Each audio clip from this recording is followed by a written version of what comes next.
Morning, everyone. Rosh HaShanah Tova. Shana Tova. We have a sweet and happy and healthy new year ahead. Again, it's great to be back here with the children and everybody at Beth Torah. As you know, my office is across the street, so I've spent a lot of time here over the years. And just to let you know, the interesting thing about Beth Torah is that it was actually the home synagogue that started the recognition of February as Jewish Heritage Month. Okay, I was very proud to introduce that legislation in the provincial parliament, and Ontario became the first jurisdiction in the world to recognize February as Jewish Heritage Month, and it started right here with the meetings we had here at Beth Torah. I just want to give you a bit of an idea of our sensitivity to fighting anti-Semitism and recognizing the importance of the Jewish community to Toronto's culture, history, industry, and all aspects of life in Toronto and Canada. We had a monumental event a couple of weeks ago.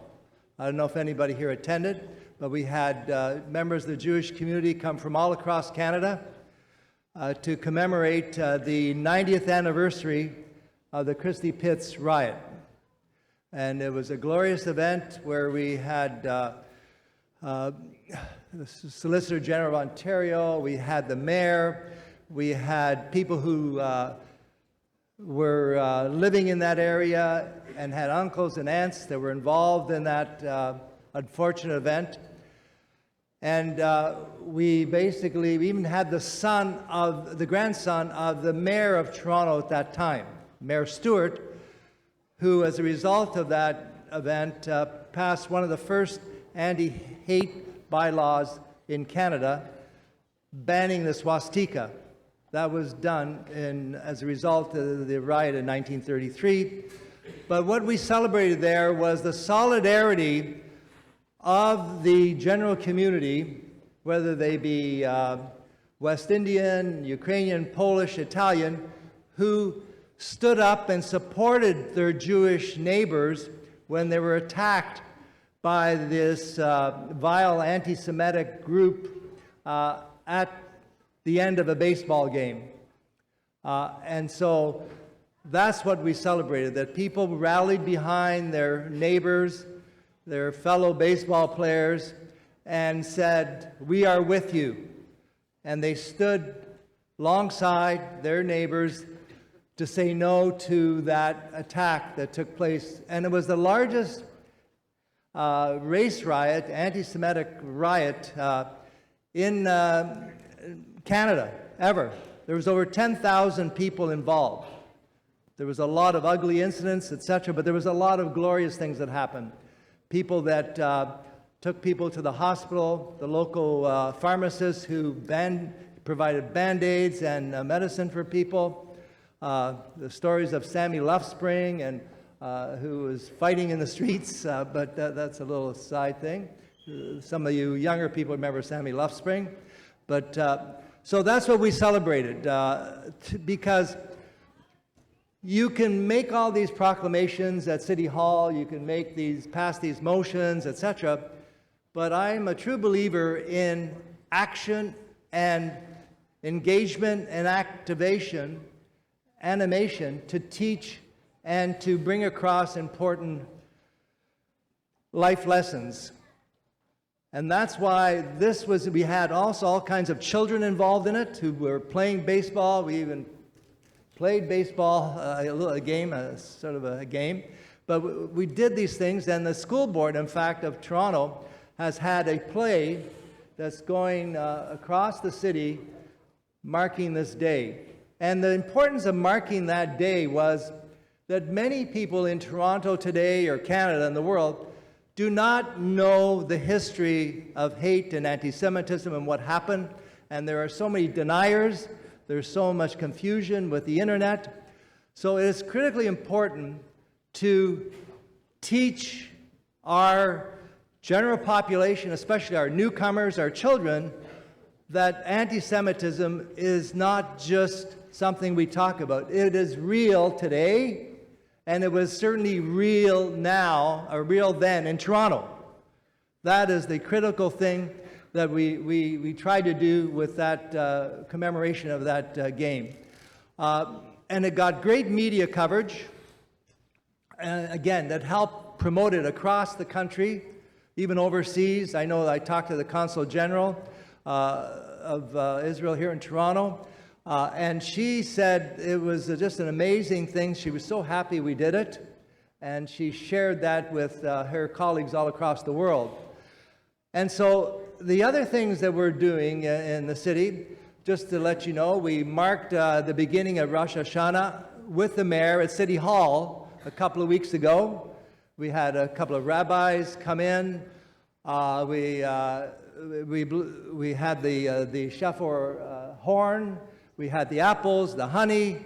We sang, and we had about 15 counselors there with the mayor.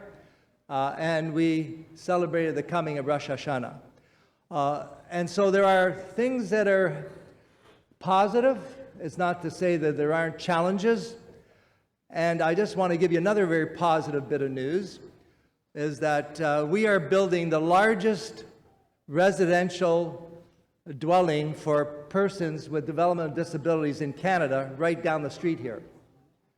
The city is working with the RENA Foundation, and we're building a 19-story residential building, supportive housing with RENA.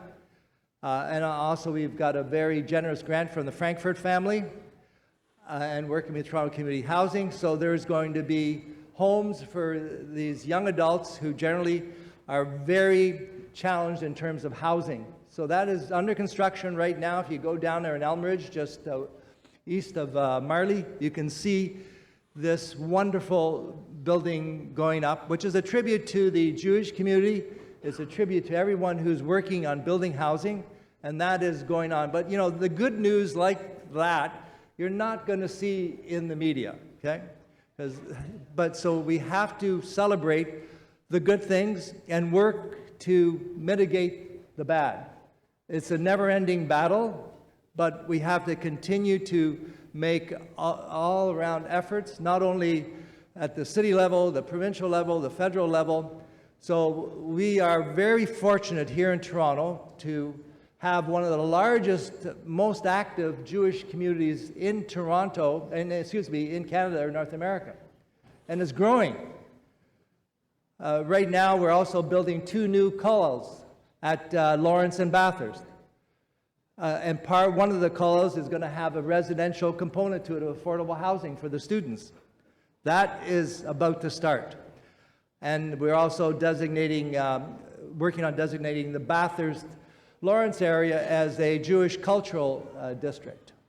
Just to, basically to help teach, to help celebrate, and to help identify an area as a very important part of Toronto's history today and tomorrow. So again, I want to thank Rabbi Sachs for inviting me.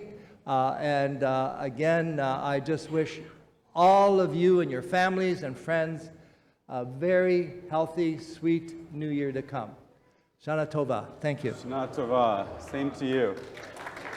I have to say, when I first started last year and got the job as rabbi in this community, Mike was one of the very first meetings I had, if not the very first, as the rabbi of Beth Torah. He reached out, and we got a chance to sit down and to talk, and I really want you to know how much you appreciate and means to us to know that we have you as a resource, and that you're there if we ever need help, and that the Jewish community has you as a resource. And without further ado, on page 236, please join with our Deputy Mayor Mike Colle as he leads us in the prayer for our country. Yes. Our God and God of our ancestors, we invoke your blessing upon our country, on the government and leaders of our nation, and all who exercise rightful authority in our community. Instruct them out of your law that they may administer all affairs of state in justice and equity. May peace and security, happiness and prosperity, right and freedom forever abide among us. Unite the inhabitants of our country of all backgrounds and creeds into a bond of true friendship to banish hatred and bigotry and to safeguard our ideals and institutions of freedom. May this land under your providence be an influence for good throughout the world, uniting all people in peace and freedom and helping to fulfill the vision of your prophets. Nation shall not lift up sword against nation, neither shall they learn war anymore. For all people, both great and small, shall know the Lord. Amen. Amen. Thank you so much, and we wish you as well a happy, a healthy, and a sweet new year. Thank you, Rabbi.